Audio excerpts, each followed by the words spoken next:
All right, America. Here we are. It's Friday. Every week is there's a lot going on each week, right? But I'm Jeff Edgers, the Washington Post national arts reporter.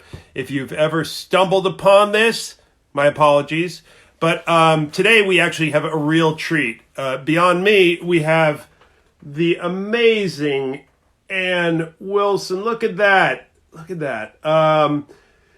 Who is just, I don't know. I mean, like I wrote it. I've got her new song right here. I'm the only person in the country to have this song on tape. I'm going to tell you that.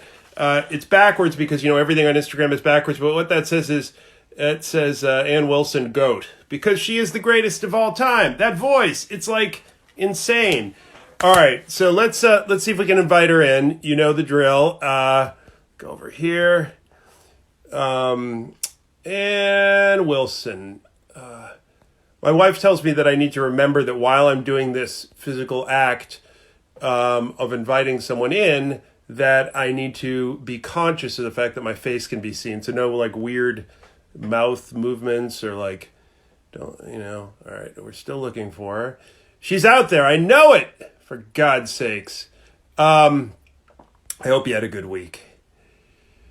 This was actually one of the first weeks that I did not have to stay up watching the news. I felt like I could just chill out for a little while. I've had enough of the TV. Let's see, Anne. I know what her icon looks like. Let's see. This is the point where I go, oh my gosh, maybe this won't work out, but it always does. But I'm a warrior. What can I say? Oh my God, there I see her. For God's sakes, it's gonna work. I feel it in my soul. All right, count to 7. It's gonna work. Believe, just believe. And yes! How are you? There. I'm good. How are you doing? I'm doing well. I always get worried because, I start the live and then all these people are watching and waiting for someone much better than I am. And then I have to worry that the connection will work because it's all technology, right? Yeah, right. And I don't know about you, but me, I'm just like a baby person with technology. I mean, I could just barely understand enough to just barely do it. Well, you have 2 children? I do, yeah. How old are they? 29 and 22. So they're the ones that know. I mean, Yeah. they're so. My daughter is 18, and she's the one who does these signs, and and my son is 10. So they know everything that I don't know. I know nothing. That's what I would say. Yeah. Well, we weren't born to it, We had to make a transition from totally not knowing and everything analog and everything mechanical to learning a whole other language and whole other concepts, so we kind of make it. Many of us actually made it. I was watching the that Bee Gees film. Did you see that? Yeah, it was great, huh?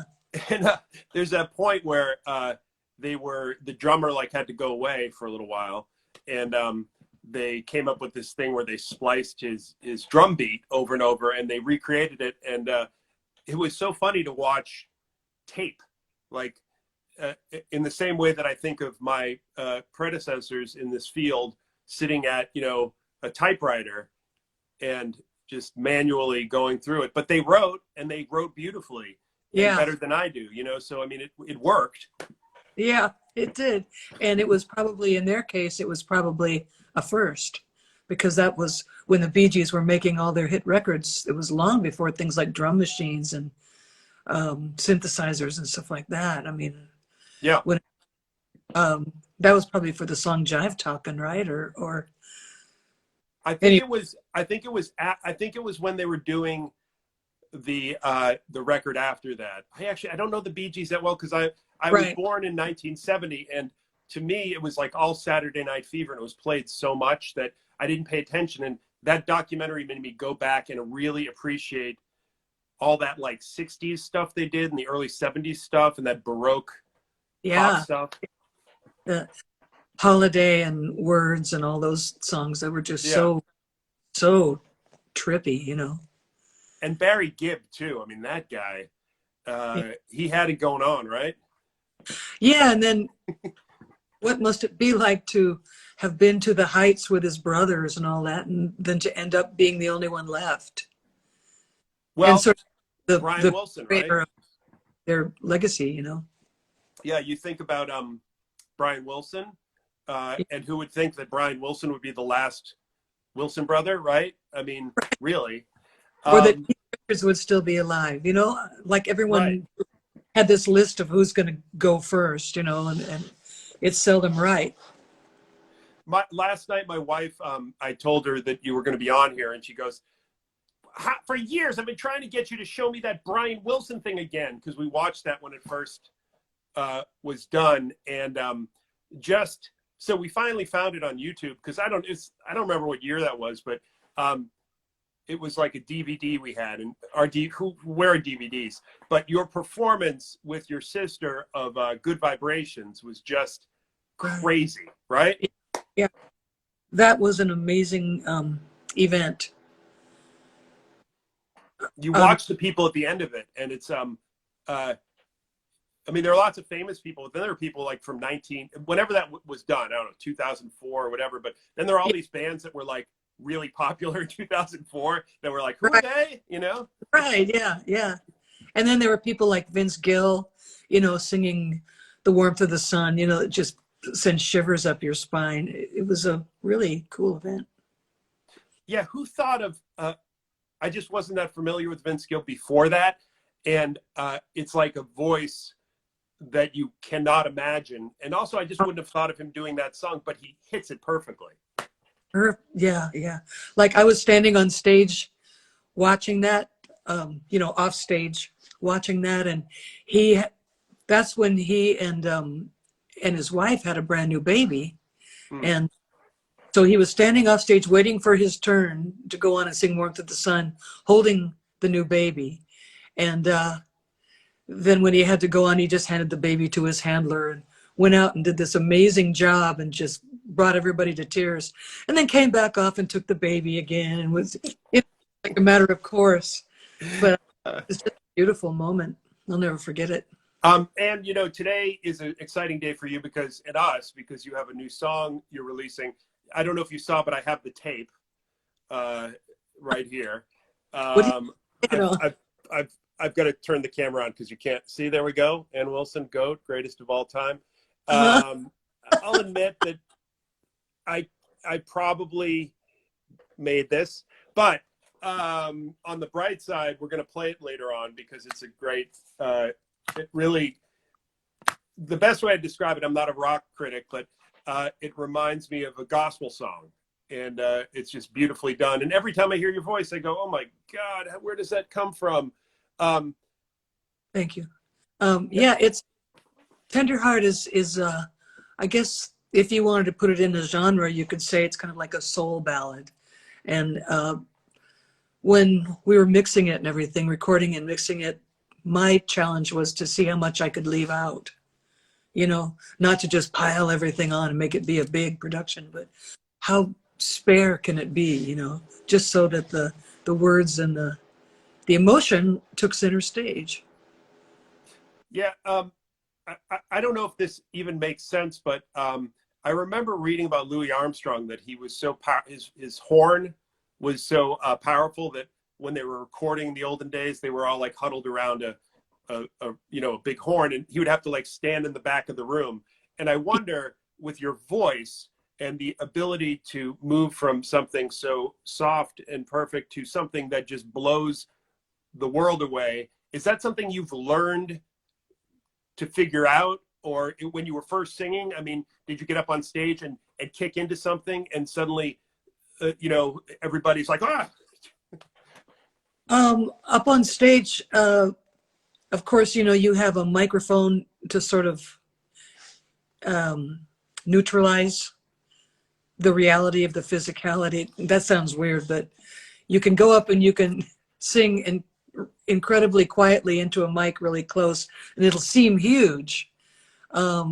If you want to blow, you have to back up, because the mic is going to really expand that. In the studio, sometimes, I'll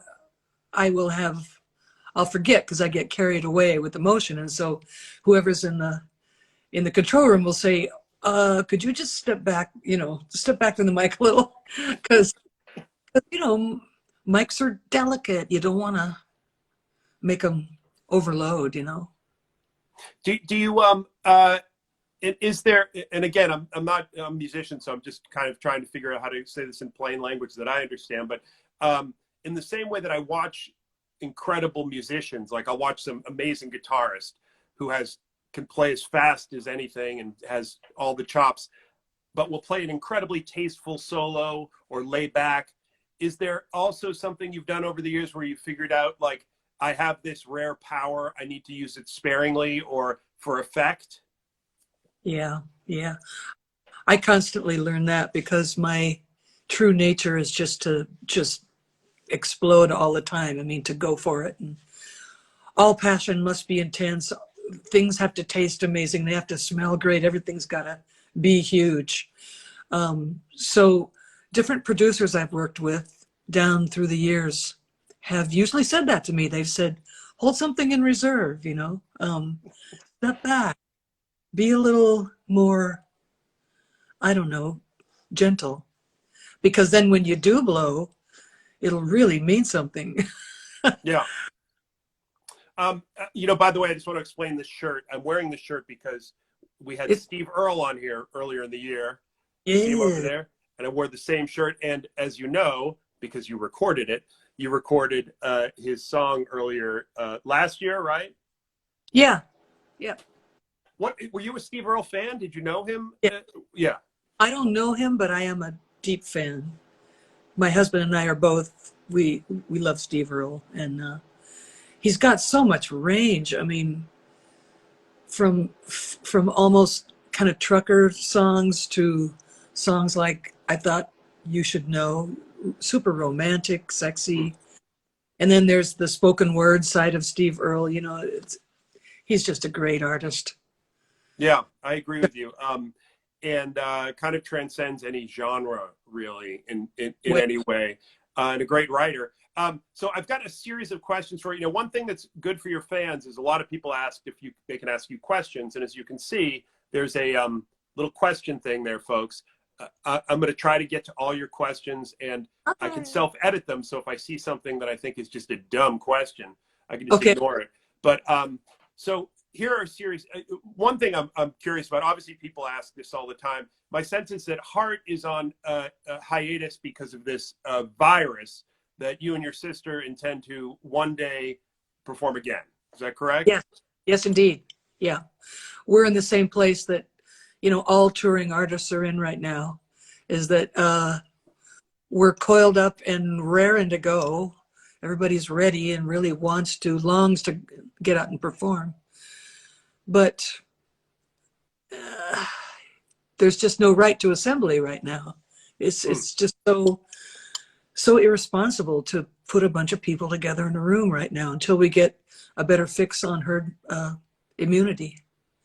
I'm starting to see people. I saw the Ben Montench. I saw Lewis Black, the comedian. I'm starting to see people posting pictures of themselves getting vaccinated. And have you looked into that? Do you have any sense? Yeah, I had my first dose day before yesterday.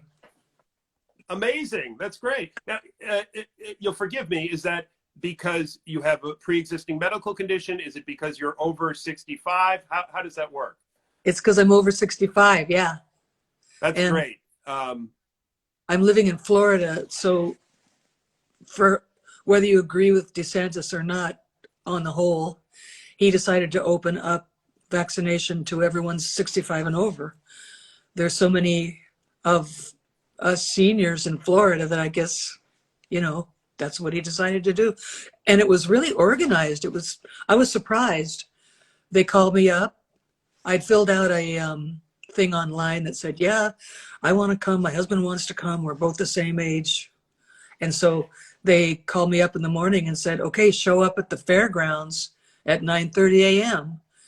and bring your consent sheet that you can print out, which we did. We showed up, and it was really organized and easy. We just drove through in our car, and I think it only took us like 15 minutes. Huh. That's Quite wonderful. cool. So, what about your sister? Has she gotten the shot? I don't know yet. She's in California, Yeah. and I kind of think she hasn't gotten one yet because they have so many more people out there. Hmm. I don't know because it was given to the states to decide how to do it, states' rights. Yeah. It's hard to know from state to state what's happening. Seems And to me that if you want to get the band back together again, and I'm no genius, but uh, you need to get her a shot, right? absolutely 2 shots. Yeah. So I've got to ask you. I mean, we've never spoken before, but you wrote this amazing book with your sister, and there's so much material in there, and I'm fascinated by it. I'm not going to go through everything, but one thing. Can I ask you random questions about your life? So I want you to tell me this story because I find it so crazy. I was just talking to one of my colleagues about, we were talking about pronouns, and she was talking about how she never wanted to use she because it's just so weird to be, she did something, basically when you're a woman in a business, it's different than when you're a man, as we know. I mean, men rule everything and they're in charge, et cetera, et cetera. But you had to go through a whole other thing where you had men, rock critics describing you as, they're like Ian Anderson and Robert Plant with memories. I don't know what that's all about. Ick. I don't Right. want to think of Ian Anderson with a memory. So that's one. And then you also had to deal with people describing your physical makeup, right? Right. And just openly being okay with saying things that were very rude and insulting. Yeah. And then finally, this question I'm sure you got a million times is, what's it like being a woman in rock? I mean, comedians, what's it like being a comedian, a woman in comedy? But this is a story I want you to tell me. I read the story about you and Rolling Stone and getting photographed by Annie Leibovitz, and I Yeah. find that story insane. All true? Yeah. We were, it was our second Rolling Stone cover, and Annie was going to shoot it, and we were playing down in Biloxi and staying in a hotel across from the beach, and so she wanted to do it on the beach. So we were laying in the sand, and she wanted to get just the way we looked with no clothes, just our shoulder. And Annie's famous for getting people to take their clothes off, right? So she can shoot out the shield of clothing and hiding their true self or whatever. And so we were laying there, and I had a towel over me because I wasn't ready to just be topless for Annie Leibovitz's camera at that point, or any point, I guess. And so she started saying, well, that white towel is messing with my light meter. The old light meter trick works every time, right? But anyway, I ended up taking the towel away, and they had to form like a security thing around us on the beach because I was just laying there topless in the sand, and there were all these tourists around and stuff. And it was really uncomfortable. But that was another one of those moments, I think, where the kind of guarded and innocent young thing has a revelation about what's really possible, about what people might want in show business.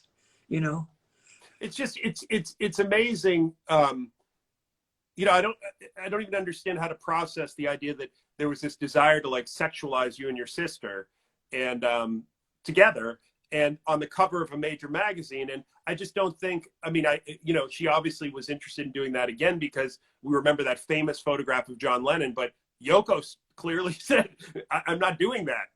Yeah. I think she's wearing a turtleneck in that. Yeah. Well, she's completely covered. And that's kind of what made that photo so cool, is that it wasn't an obvious sexualization attempt. But back when we were back in the late 70s, early 80s, and all through the 80s, it was, boy, a long time ago in the development away from objectification of women as sexual objects. It hadn't even really begun yet. In fact, in the 80s, that's what it was all about. It was like, how objectified can we get, you know? That's what was hip. Right, that video with, I mean, every video, every hair metal video, Right, obviously. Wait, one right, more thing about Annie Leibovitz, which I have to continue, which is then she shows up at your hotel room, right, right. with a bunch of vodka and cocaine, thinking that'll Yeah. work, and it sort of does, right? Well, we were asleep. We had done a show. And so first we'd done the photo shoot during the day, then we did a show that evening, and we were asleep. We were sharing a 2-bedroom suite. We hear this knock on the door. It's Annie with vodka and blow and all her cameras around her neck. And being good girls on the way up, you know, we'll do anything to get famous. We answer the door. She wants to shoot like some candid stuff. And so, you know, we were all dressed and everything. So we just thought, well, she's going to shoot some kind of messed up looking candid stuff. But no, she wanted us to get in the bed together and all this kind of stuff, which we never did. But the thought was there, the intent was there. So what we ended up doing with all those shots, I think Rolling Stone used one of them.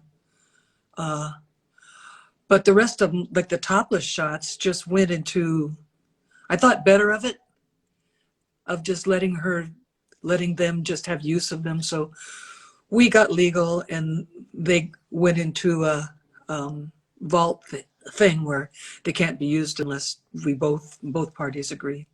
You each have a key, and you have to, this is like a I don't know, like a great mystery novel. You both have to be at the box with your key, Right. to open that, right?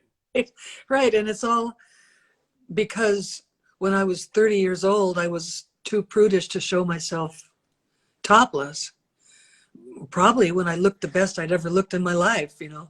So it Well, just you goes. know, when you were 30 years old, you chose not to show yourself topless. I don't think Jack Nicholson was being confronted by Rolling Stone, you know, asking to take off his pants, right? Right. Yeah. Yeah. I mean, you're an artist, a musician, and I think that it's interesting how people might have been comfortable asking you to do things that they might have been. Would they ask Jimmy Page to do things? You know, they would be scared. They wouldn't even ask Plant to take off his jeans, you know, and he Right. was the real sex object of Zeppelin. But yeah, I know that the hypocrisy was really overwhelming. You know, I read, you know, there are all these words coming through here as we talk, and someone said, "Stop talking about that story from 2011. What about the Heart biopic?" So I mean, that's my angry voice. But what about the Heart biopic? I don't actually know about that. Yeah, well,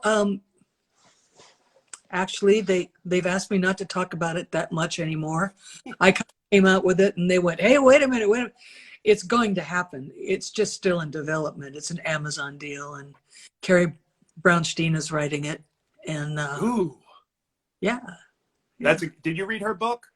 yes, yeah, It's quite a book. I loved it. Yeah. She's a writer. She's a really And good actress. I mean, she's just Yeah. really. So she's writing it. That's amazing. And are there people? I'm sorry, you just said you can't talk about it. But is there anyone connected to directing it? Do you have any sense of who will play you and who will play Nancy? Oh, I don't know anything about casting. Yeah. Linda Obst is actually producing. She's done a bunch of movies like Sleepless in Seattle and The Thing and just all kinds of stuff. And that's with her at this point. That's a great. What a great. I mean, the two biopics I'd like to see are yours and the Kinks. The Kinks, yeah, no kidding. Yeah. The two sisters. You know, I thought about it with the Bee Gee thing, and I was trying to come up with siblings who are in bands together and who get along, and I could only think of the Hanson brothers, maybe. Yes. I mean, I think about like I read like about. I remember reading about Charlie and Ira Louvin and how they would one of them was like at church and the other one was drunk in the front yard punching his Right. wife, and they would physically beat each other. Yeah. The Everleys, the Kinks. You and your sister, though, Yeah. I believe, tend to get along very well, right?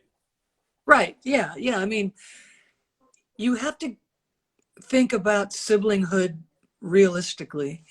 Just because you're in the public eye doesn't mean all of a sudden you're angels together. I mean, you've been in a family since you were born. You've got this ultimate familiarity. You know everything, every tone of voice, every little look, every little inflection just brings something up, you know. Hmm. So sure, it's pretty obvious that at some point along the line you're gonna rub the wrong way on each other. And hopefully, like in the case of Nancy and I, we have enough space so that we can just let it air out and then come back together. And when we do music together, there's no we have a common language, and you know. Is there And something? Is it a true thing? This blood harmony, is that you've sang with a lot of people? Is it real? yes, it's real. Yeah, it's definitely real, and there's some kind of there's some kind of natural ability to just tune to each other that goes way beyond the ears. It's more a feeling. And in the case of the Bee Gees, it was just miraculous, and the Beach Boys too, you know. Yeah, the Beach Boys is like, I mean, whatever. We could go on and on. I know you're a big appreciator. I want to ask you, and I'm conscious of time, and I want to go on to your new song. This is a Robert Plant crying. You made Robert Plant cry. Oh, yeah. And but in a good way, like a good cry. Yeah. And you performed that. You know, I talked to somebody at the Kennedy Center recently, and she said that clip, which I recommend everybody go see at about 3:01 Eastern time. It's your performance of Stairway to Heaven at the Kennedy Center Honors. And you know, I would ask Aretha Franklin this if she were alive, about performing, you know, for Carole King. Can you tell me a little bit about what went into that? And I mean, I would have been terrified going up in front of Led Zeppelin. Yeah, I'll tell you what, like, the thing that terrified me the most that night was being terrified. Like, I really didn't want to get into a place where I was all freaked out and tweaking. And neither did Nancy. So, and there was every opportunity for that to happen because the audience was just full of these luminaries, you know. It wasn't your ordinary audience of real people. Everyone in the audience was somebody massive, you know. And Bonnie Raitt and Jeff Beck and Buddy Guy and Dustin Hoffman and David Letterman, just all, you name it, they were there, you know. And the Obamas, the Led Zeppelin surviving members, you know, were all there.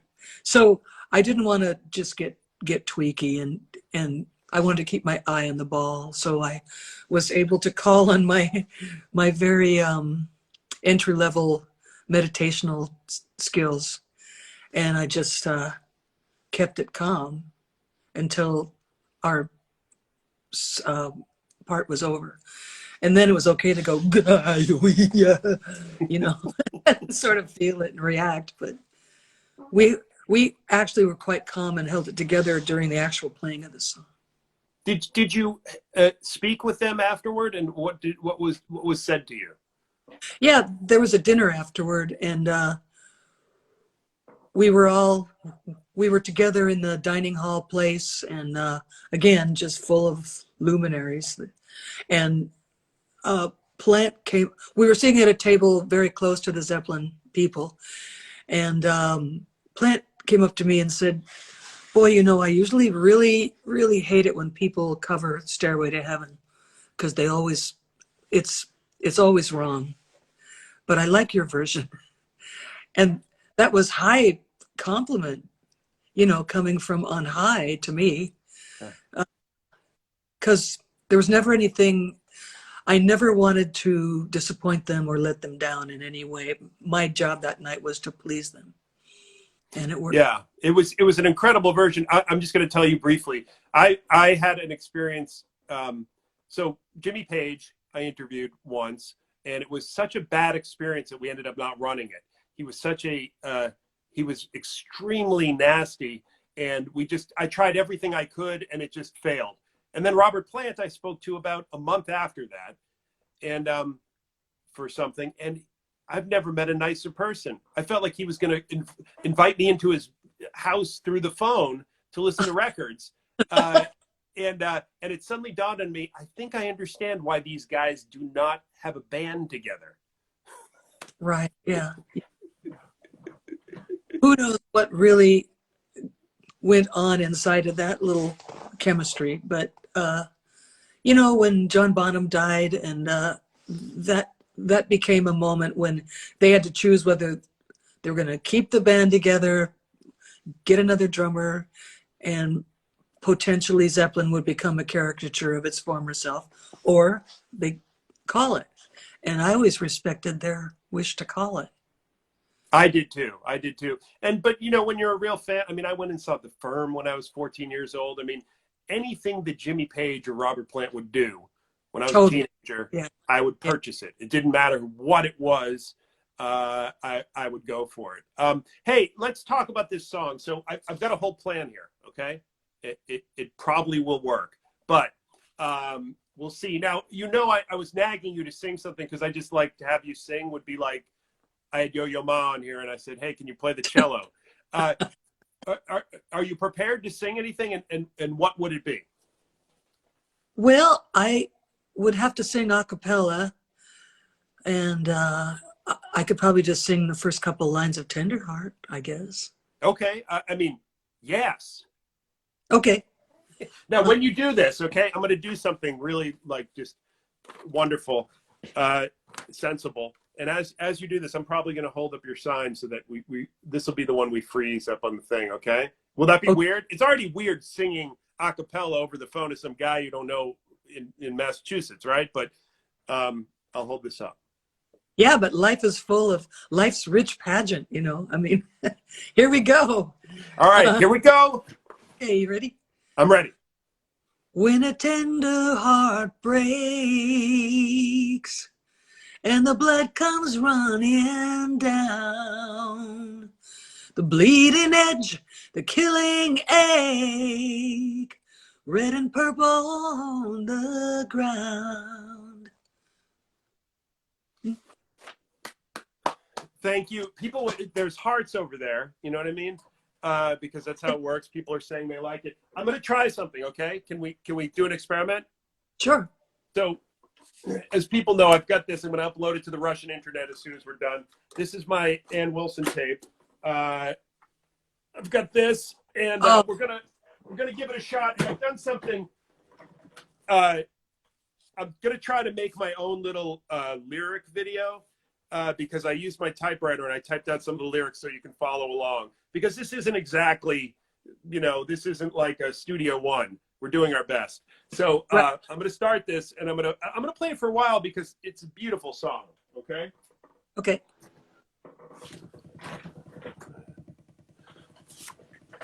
When a tender heart breaks and the blood comes running down, the bleeding edge, the killing ache, red and purple on the ground. When the old illusion dies in the cold, cold light of day, in your mind you realize I like that part, Ann. but your heart will not obey. This is it, you can't go on. Another's a miracle, it's gone. Oh, but innocence is still a part of your so intended heart. We all come and we depart. The strangers we were at the start. That forever not comes undone. All right, I'm gonna stop there because I didn't type anymore. Oh, right. Well, for giving it a spin. I appreciate that. It's definitely a weird way for us to reveal a song, isn't it? This isn't like going to the Wolf Jim Man Jack and he throws it on the 45. But I like it doing it that way. And your song is beautiful. And what is it? What inspired you to write that song? Because it's a hard song too. Yeah, it's a blues song. It's a song about heartbreak, and what that song really meant to me was, as a romantic, was that moment when you see behind romance and you see the reality. You know, romance and reality have always been in competition. And when you romantically feel something is one way and it's so beautiful, then you get the wool ripped out from in front of your eyes, you know. And I think everyone's probably had that experience at some point. I had it a long time ago during a heartbreak, during my first love heartbreak, you know. And it always stuck with me as being kind of like a loss of virginity in another way, you know. When you realize that things aren't going to last forever. Yeah, when you realize that things aren't as they seem. Yeah. Hey, that reminds me. Those. I'm curious because I don't think this has happened, or maybe it has. But do you the original Heart, the people that played together in the '70s, will they ever play together again or no? From the '70s, gee, I don't know. Like on those records, like Roger and those people. Yeah, well, the last played together that was in 13 at the Rock Hall induction. I just can't answer that. You know, I don't know that because we haven't really hung out together for like 35 years. Would you want that to happen, or would you not? Let me give you a little context, which is I went to see David Byrne play his amazing Broadway show. Did you see that show? Yeah. Yeah. It's unbelievable. I mean, it's like you go to that show and you want to live just forever and see that show 100 times. So I asked him, and he's kind of like a little mysterious about it, but everybody says, "Oh, how about the Talking Heads? Get the Talking Heads back together and come on, do the Talking Heads." And but when I watch a show like that and I see those musicians and I see they're amazing. He's got an amazing group, and I bet you that because they met when they were all older, they don't kill each other and have the same baggage you would have when you're in a band with somebody when you're 19 or 20. So it's like, why the bother? So that's one part of me. But the other part of me is that shameless, nostalgic person who thinks of the Heart fan from 1976 who wants to see the original band play as one. Right. Yeah. And the thing that I just have to say about that, it's not what everybody wants to hear, but it's true that from the musician's point of view, it's like that moment is past, 1976 through 1979 or 80, where that was real, authentic. There was nothing put on about it. It wasn't reconstructed. It was just, that moment was real. And to go back and try to put that back together wouldn't be as authentic, But I don't know. I could see asking one or more of them to come into the studio sometime. Yeah, I remember reading, obviously when Eddie Van Halen recently passed away, reading about how he had this whole plan hatched to have everybody on board and have them, Sammy and Dave in the same concert, which might have just been a fist fight in the end. I mean, who knows, Yeah. And how do you I try to think of singers who as they get older maintain their voice. And Mhm. there aren't a lot, I'll be honest. I mean, I love Brian Wilson, but we've had to make allowances for changes in his voice. There are times when you go, oh my God, I can't believe he sang that song. But, you know, Right. it's a diminished instrument. But your voice, and I think maybe the guy in the Zombies might be another example, and maybe Graham Nash. I listen to those voices and I go, wow, those voices really can carry any of their music. Yeah. How have you maintained your voice? And I mean, do you have to sing differently now? Do you drop octaves? Or are you able to do everything you were able to do? Well, one thing that I do not do now is change keys. I don't drop octaves or lower keys because when the keys were arrived at for various songs, it was for a reason. It was because that's the good key that the song sounded in. The song sounded best in that key. And it had a certain emotional pull. Every different key has a different emotional feeling. So for instance, to try and drop the key to a lone or something, it just wouldn't have the sparkle. So I don't do that. But what I have to do now that I didn't used to have to do is just be more careful about how many nights in a row I sing. I can do 2 or 3 on without a break and manage to get up high and do all the things that I want to do. But I can't do like the 22-year-old like 6 nights in a row, with hey, no problem. I I can't do that anymore. And my voice, I can still get up high and do everything like that, but my voice has also now gotten lower. So I can sing really low now, which is surprising to me, to myself sometimes, how low I can sing. Which is actually a very powerful tool that Yeah, it's useful to have. yeah. And I mean, you used to smoke. You don't smoke anymore, right? No, I stopped smoking 35 years ago or something like that. Yeah, because you have to protect that voice as well. It's It was pretty obvious to me that I was going to have to choose either singing or smoking.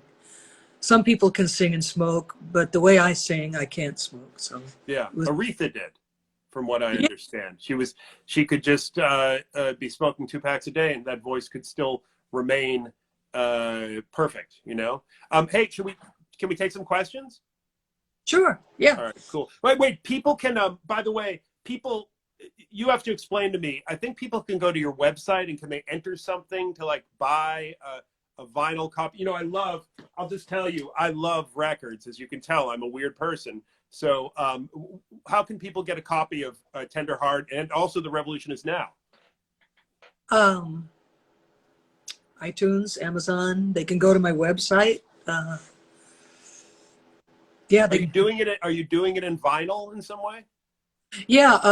The Revolution Starts Now came out on a vinyl single Yeah. too. So Is this part of I mean, are you, you know, not everybody makes albums anymore except for Paul McCartney. Are you, right. is the idea I'm creating a body of work that I'm going to put out as an album eventually? Or is it like, God, I have this great song inside me. I want to get it out and all the tools are there. Yeah, I gravitate toward the second one. I think it's more fulfilling for me to come up with one good song at a time and then just release it as a single, and then at the end of a year or something, if I have 10 or 12 songs, then put them together in a compilation and put that out. But I don't want to make a full album. Just try and get 12 to 14 songs together and tell people that every one of them is good. Yeah. I want, because albums are like that. There's usually like 2 or 3 on there that you just love, and then a lot of filler. I don't want to do that. Heart, will you make a record with Heart? I don't know. I have to get together with Nancy on that. Yeah. Right. Um, Both.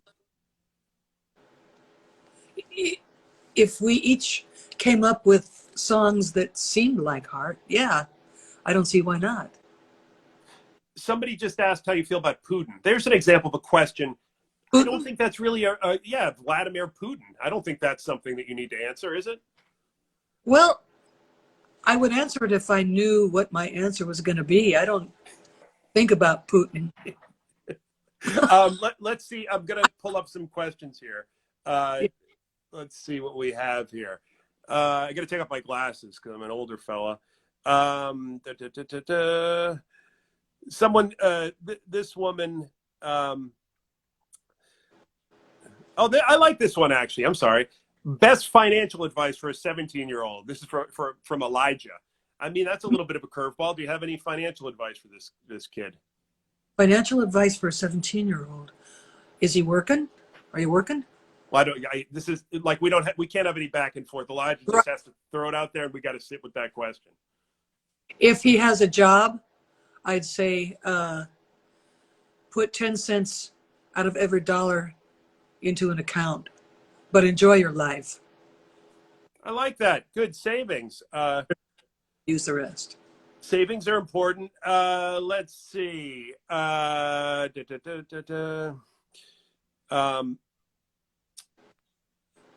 Has sobriety affected your ability to be creative and to write new music? This is classical soul. I don't think so. I think I still feel just about the same amount of inspiration to write sober as drinking, you know. The song might be better, but. Let's see. Can Hart come to New Jersey? That's too early for us to answer that. Do you have any dogs? Do you have any pets? Yes, I've got 4 dogs, a pit rescue, a PBGV, and 2 Westies. Let's see. I have a Brittany Spaniel, but he's getting near the end. It's very, very upsetting. But you know what? We're doing the best we can because everybody has a puppy during this pandemic. Let's see. There are a whole bunch of people asking you to sing something. I mean, for God's sakes, you know, she just sang for you. Are you a political person or no? Everybody hates when I ask a political question. You did the Revolution song, and then Steve Earle, we know, is not a big Trump fan. But what about you? Well, I'll tell you what, I'm really happy that things are moving. I think that when things become so polarized as they were before the election, that both sides are equally as guilty in making stress and chaos. So I'm glad that things have changed. We're moving on now.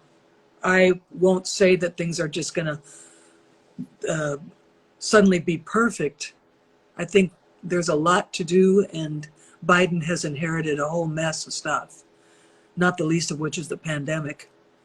But no, I would say I'm not that political of a person. I just wish that people could actually talk to each other, because when you talk one-on-one with people, I mean, look, there are crazy people on both sides, but when you talk to people who might disagree with you politically, if you could actually have a conversation one of these days, right, it might be useful, you know? Yeah. If nothing else, just to see for yourself that people are basically good. Not everyone is a fringe extremist, you know? Yeah. You wrote this song, Tender Heart, by yourself. I know that the 3 Connies, right? You and your friend Sue and Nancy, that's what you call each other. You guys wrote a lot of songs together. You've been an expert collaborator. What's the difference between doing a song on your own and doing it with with other people? I think it's equally as hard or easy both ways. The difference would be that the buck stops here when it's just me. And it takes more courage, I think, because you don't have your little group of people to check out things with. Gee, do you think that's okay? What do you think? What do you think? You know, you've got to ask yourself, is this good? Do I have the courage just to push it through? When do I take my hands off it? You know, it's kind of like parenting, I guess. Yeah. And do you, so some of these guys who, I mean, I went back and after reading your book again, I read some of the reviews and some of the things that people would say. And then time passed and these people were still around. You ever go back and talk to those same people and say, like, can you believe you wrote that? Or, boy, you're lucky you didn't write that yesterday, sucker. Do you think about that? Or you're not a grudge holder? I would be a grudge holder. Yeah, I'm a grudge holder up to a certain point, but after a certain point, there's got to be a statute of limitations on grudge holding. It's such a waste of energy. Uh, if there's anything that growing older has taught me, it's to let stuff go. You know, learn to let stuff go. There are certain things you just write a draft of the email and then you don't send it, right? Right, right. Yeah. What is your I'm interested. I know you get asked this a lot, but for me, a non-music critic, just a guy who has a record player, for me, I love your later stuff and I love your 70s stuff. I grew up in the 80s. There's a lot of production in some of those songs, right? And Yeah. And the Mutt Lange guy, I don't know how you pronounce his name. He got his tentacles into your career. How do you feel about the 80s music, considering that in some ways it was some of your most successful commercially? Yeah, and that's the hard part about the 80s for me, about Heart in the 80s for me, is that it was our biggest commercial success time. You know, millions and millions of albums sold and all that, and videos and all that. But that's when I felt that the music itself had the least substance. And again, that was the fashion of the 80s, was how how trivial can you be? How fake can you be? It was cool, you know, to be really, really thin and not that real. So that, And they made you dress. They over I don't know what you'd even call it. I mean, for a teenager you'd call it over sexualized, but they made you wear all these corsets and totally. Well, crazy hair, right? to be fair, you know, we agreed to it. So, you know, we put on the corsets and the false eyelashes and stilettos and fake nails and all that. Nobody forced us to do it. We were kind of in a state of mind where, hey, this is theater, this is kabuki, let's go all the way. But then after maybe 2 years of it, you're just tired of it. You want to be natural again, you know. But musically, I think that the music of the 80s is not timeless. I mean, there are very few songs from that period that really stand the test of time. And it has a lot to do with all the production that you mentioned. Super heavy synthesizers everywhere and gloss over everything. And there's a distance there that makes the vocals in particular sound anonymous in that style of production. It's interesting. I'll go back to some of the songs I used to love as a kid, and it's very rare that I find. So Come Dancing, like the Kinks song, I listen to that song and I go, wow, it's got an accordion in it. It sounds kind of organic. It's a really well told story.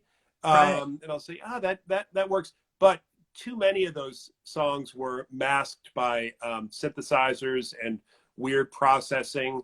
And do you ever think about, I mean, Randy Newman went back and, I mean, even though his songs were generally done fine, he went back and recorded like 4 records worth of songs as he is now.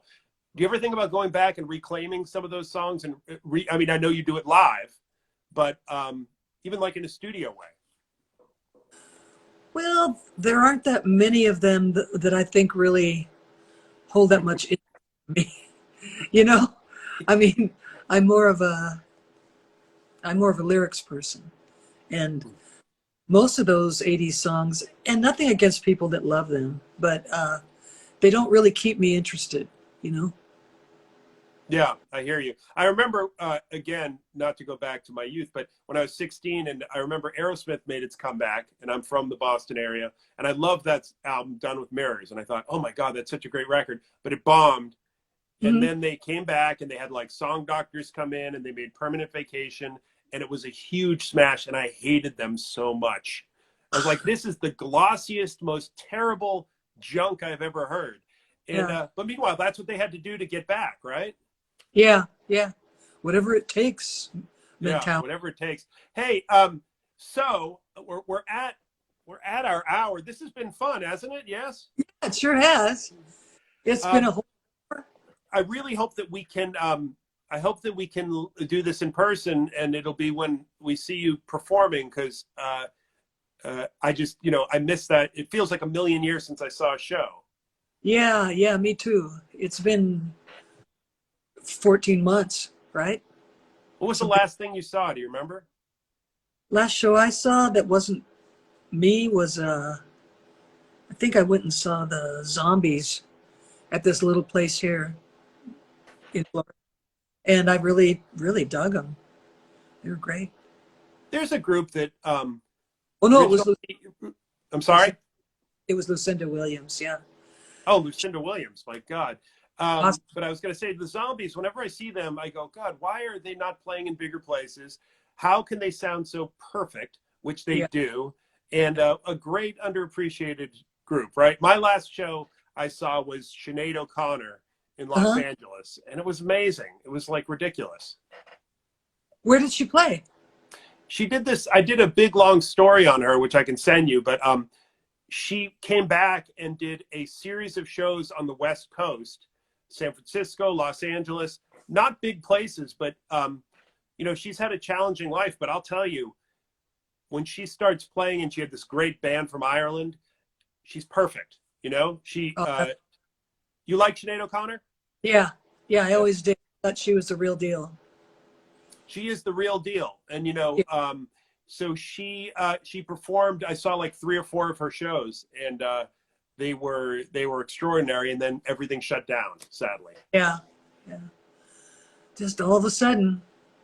Well, get your second shot, okay, and Oh, and stay safe. And thank you so much for singing for us.